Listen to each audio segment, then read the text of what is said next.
Olá pessoal, tudo bom? Artigo novo de hoje, tá? Falando sobre um artigo de revisão do pessoal lá da Itália, falando sobre a fibromialgia, né? Aqui eles comentam, e é uma coisa que eu observo mesmo, realmente, tá? Que você não tem, a fibromialgia não é uma doença em si, tá? Ela tem várias possibilidades, vários subtipos de fibromialgia, por assim dizer, e depende muito de cada paciente. Cada paciente tem a sua doença, cada paciente tem a sua fibromialgia. Então, nós podemos detectar um perfil específico de paciente e encontrar uma arma que para aquela pessoa seja útil. Por exemplo, pessoas que sofreram, que iniciaram a desregulação do sistema nervoso central, né, porque a fibromialgia é uma dor nociplástica. Você tem a nocicepção, que significa a dor propriamente dita, quando você corta a mão, se machuca, isso é nocicepção. E você tem a plasticidade, que é como que o nosso cérebro reage àquela situação, àquele evento. Tá? Então você tem uma dor nociplástica. Então, vai depender da plasticidade do cérebro, de como ele se reorganiza. Cada pessoa reorganiza de uma maneira, por isso que cada paciente tem uma estratégia diferente. Lógico, a gente não consegue fazer isso o tempo todo, a gente tem uma linha de raciocínio, que é o mais lógico, e depois dessa linha de raciocínio ela vai se moldando conforme a evolução dos pacientes. Então ele comenta, por exemplo, nesse artigo, sobre o naltrexone em dose baixa, que é uma medicação antiga, barata, que a gente usa no consultório. Comenta sobre a estimulação vagal, comenta sobre os nutracêuticos, tá? Comenta sobre o ozônio intraretal, entre outras coisas. Inclusive drogas como o psilocibin, tá, que é utilizado hoje, começando a ser utilizado já para depressão refratária, aqueles pacientes bem graves. O psilocibin é derivado de cogumelo, aqueles cogumelos alucinógenos, e isso dá um reboot no cérebro, né,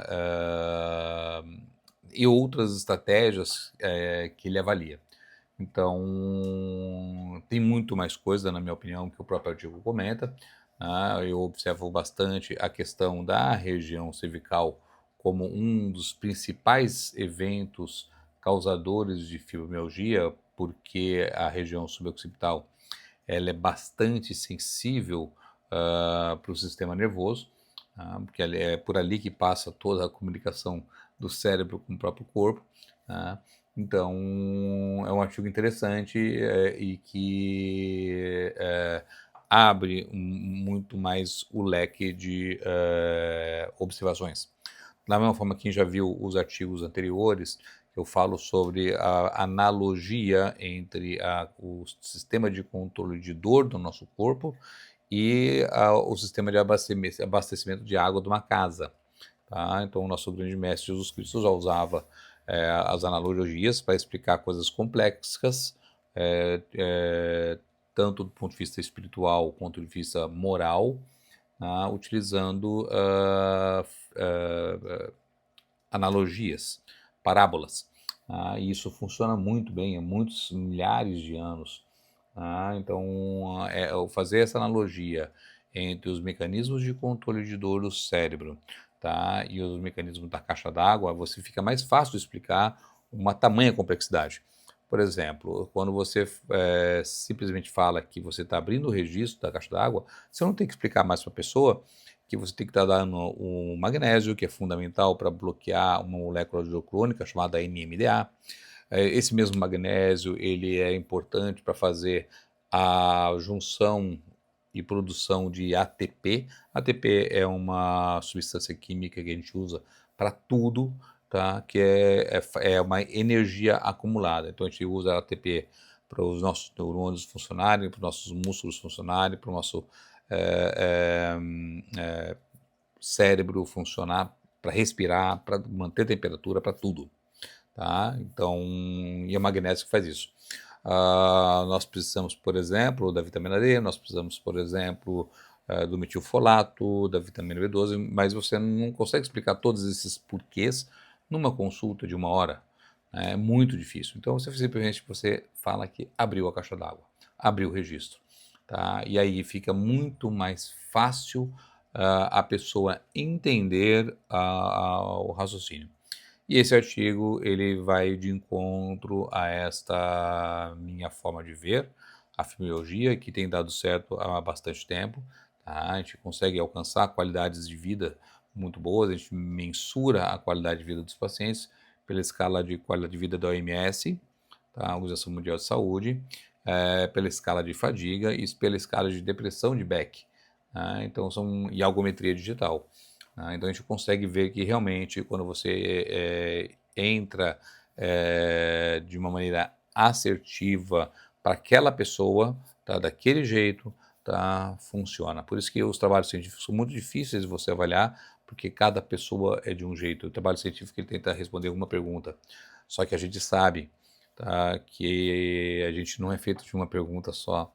A gente é feito de saber quem é seu pai, quem é sua mãe, aonde você mora, o ambiente, se é sobrecarregado ou não, se você teve alguma ferida, alguma cirurgia, algum trauma emocional, alguma disfunção alimentar. São tantas questões na vida de uma pessoa, tá, que é impossível responder num artigo científico. Eles são importantes, medicinas baseadas em evidências são muito importantes, né, mas o olhar minucioso para o paciente, tá, ajuda bastante e facilita o tratamento e o entendimento desse paciente. Beleza? Boas versões, bons estudos. Valeu! E aí, tudo bem? Hoje vamos mergulhar de cabeça em uma análise super detalhada e para lá de reveladora sobre a fibromialgia, baseada em uma revisão clínica fantástica de 2026. A forma como a medicina entende e trata essa condição está passando por uma transformação, olha, monumental. A gente está saindo de uma visão estática e engessada para algo muito mais dinâmico. Nossa jornada aqui é mapear exatamente como essa mudança de paradigma está acontecendo e, o mais importante, o que isso significa de verdade para o futuro da saúde. Para começar, me diz uma coisa, e se simplesmente não existir um tratamento único para a fibromialgia? Durante décadas, a gente viu uma frustração imensa. A comunidade médica e principalmente os pacientes passaram anos numa busca sem fim para aquela famosa pílula mágica. Uma pílula que, sejamos honestos, não existe. Tentar tratar todo mundo do mesmo jeito só gerou um ciclo de tentativas frustradas e expectativas que nunca eram atendidas. Mas a ciência de 2026 traz uma resposta super libertadora para esse dilema. Aqui está o nosso roteiro de hoje. A gente vai passar por 5 passos rápidos. O desafio da fibromialgia, os avanços farmacológicos, o poder do movimento, a conexão cérebro-intestino e, para fechar, o tratamento personalizado. É uma jornada que vai de um problema super complexo até a grande revelação do cuidado focado no paciente.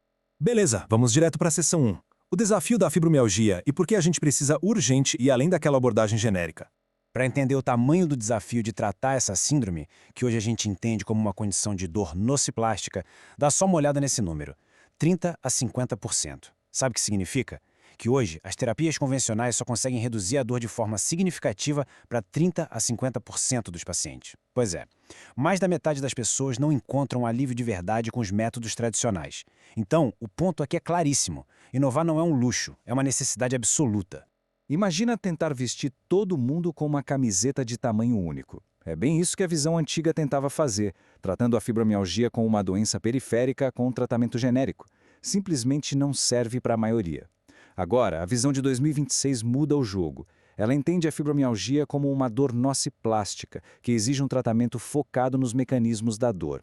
Sabe aquele terno feito sob medida pelo alfaiate? É a mesma ideia. Cada intervenção é ajustada exatamente para a neurologia e para os sintomas de quem está recebendo o tratamento. O resumo da ópera aqui é o seguinte. A fibromialgia é uma síndrome nociplástica super complexa. Isso quer dizer que ela envolve uma alteração profunda lá no processamento central da dor. Aquela ideia de pílula mágica? Esquece. É totalmente ineficaz. A doença é um espectro inteiro de condições, não uma coisa só. Por isso, a gente precisa, sem sombra de dúvida, de uma estratégia com múltiplas dimensões. Indo para a seção 2, avanços farmacológicos. E olha, o foco aqui é reposicionar e refinar o que já temos. O mais interessante da pesquisa de 2026 é que ela não aponta para dezenas de remédios novos, não. Ela aponta para um refinamento brilhante e o uso inteligente, o reposicionamento dos tratamentos que a gente já conhece. Esses dados mostram como as diferentes classes de medicamentos agora são usadas para atacar caminhos neurobiológicos muito específicos. O foco não é mais jogar um remédio para dor de forma abstrata. Agora o alvo é a modulação descendente, a excitabilidade das sinapses e até os mecanismos que regulam nosso sono e estado de alerta. Trazendo isso para a prática, pega os SNRIs, por exemplo. Eles são super indicados para quem tem um fenótipo marcado por ansiedade ou depressão. Agora, e se o problema maior for dormir? Aí entram os gabapentinoides. Eles vão atuar lá nos canais de cálcio para literalmente acalmar os nervos que estão super agitados, reduzindo a liberação daquelas substâncias que causam a excitação. E tem também a ciclobenzabrina sublingual, que é focada direitinho em quem fica naquele estado de alerta constante e sofre com muita dor durante a noite. Agora, segura essa. Um aspecto muito surpreendente dessa pesquisa é que estudos em fase inicial estão explorando compostos psicodélicos, tipo a psilocibina. Super curioso, né? Mas calma, o objetivo não é o que muita gente pensa. O que eles querem ver é o potencial desses compostos para alterar a percepção da dor, dar um empurrãozinho na neuroplasticidade e tentar meio que reorganizar as redes do cérebro ligadas à dor crônica.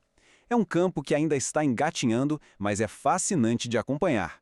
Para fechar essa parte dos remédios, a palavra de ordem é refinamento. Os SNRIs e os gabapentinoides continuam sendo a base de tudo. O que muda são as novas formulações, como aquela que foca direto no sono, e o uso de abordagens como a naltrexona em baixa dose para tentar combater a inflamação neurológica. O grande segredo, o pulo do gato mesmo, é combinar o remédio certo com o sintoma que mais atrapalha a pessoa. Certo, seção 3, o poder do movimento. Esquece aquela ideia de exercício genérico, tá? Quando a gente sai dos remédios, a reabilitação física é, sem dúvida, a base de tudo. Mas atenção ao conceito de reabilitação orientada por fenótipo. Falar para quem tem fibromialgia simplesmente vai lá na academia dar uma malhada é coisa do passado e pode, na verdade, piorar muito a situação. Em 2026, as abordagens exigem protocolos muito estruturados, com supervisão e que vão se adaptando aos poucos de acordo com a dor, o cansaço e até os medos da pessoa. E o legal é que cada vez mais se usam programas digitais para garantir que as pessoas continuem se movimentando em casa. Resumindo, o exercício continua sendo o tratamento número 1. Por quê? Porque ele age direto, reduzindo a sensibilização central e ajudando o nosso sistema nervoso a voltar para o eixo. Mas o jeito de fazer isso mudou. A supervisão faz toda a diferença. O suporte digital é incrível e super escalável. Além disso, práticas de mente e corpo são fantásticas para cuidar da pessoa como um todo, ajudando de verdade quem vive com a síndrome. Isso nos leva à seção 4, a conexão cérebro-intestino. Vamos falar de microbioma. Aqui a gente entra num dos assuntos mais intrigantes da medicina moderna. Olha aqui achado impressionante de 2025 que foi destacado nessa revisão. Um estudo clínico utilizou enemas de água ozonizada e o resultado? Reduções enormes na dor e na ansiedade. A grande sacada foi que eles mediram o intestino dessas pessoas e viram que a flora intestinal mudou junto com a melhora. Olhando puramente para os dados, isso ilustra de forma clara como mexer no intestino pode sim impactar diretamente a dor e esse nosso eixo cérebro-intestino. As grandes lições sobre nutrição aqui mostram que comer bem não é a cura mágica, mas a dieta modula e muito como a doença se manifesta. Aquelas bactérias do intestino influenciam diretamente a neuroinflamação. E o ômega 3, em doses mais altas, ele tem mostrado uma baita promessa nas pesquisas. Mas atenção! Tudo que envolve dieta precisa ser muito bem personalizado, até porque muita gente com fibromialgia também sofre com a síndrome do intestino irritável. E finalmente chegamos à seção 5, tratamento personalizado. É aqui que o futuro se torna multidimensional. Esse é o clímax dessa revolução médica. Conseguir juntar todas essas terapias diferentes, baseadas em perfis totalmente individuais. Imagine esse modelo estrutural como um baita de um quebra-cabeça. Bem ali no meio está o paciente. E ao redor dele, as peças, exercícios, apoio psicológico, dieta, neuromodulação. Mas a sacada de mestre é a abordagem por fenótipo. As terapias são montadas dependendo do que mais incomoda. É mais a dor em si? São os problemas de sono? É o cansaço extremo? É o lado emocional ou fatores metabólicos? Isso é, com certeza, o absoluto oposto de um tratamento genérico. Tem uma frase dessa pesquisa que resume perfeitamente tudo o que falamos hoje. Aspas para eles. O desafio não é mais identificar tratamentos para a fibromialgia, mas entender quais pacientes têm maior probabilidade de se beneficiar de estratégias terapêuticas específicas, quer dizer, a inovação revolucionária de 2026 não é inventar uma pílula nova, é conseguir entender e classificar cada paciente com precisão cirúrgica. Para a gente fechar essa análise com chave de ouro, fica essa provocação. Se o desafio não é mais achar novos tratamentos, a pergunta de $1 milhão agora é: como a gente descobre qual é o tratamento perfeito para cada indivíduo único? É uma visão que enche de esperança, super bem estruturada para o futuro da saúde. Um futuro onde a ciência, finalmente, respeita e joga a favor da biologia única de cada um. Muito obrigado por acompanhar mais esse mergulho profundo com a gente.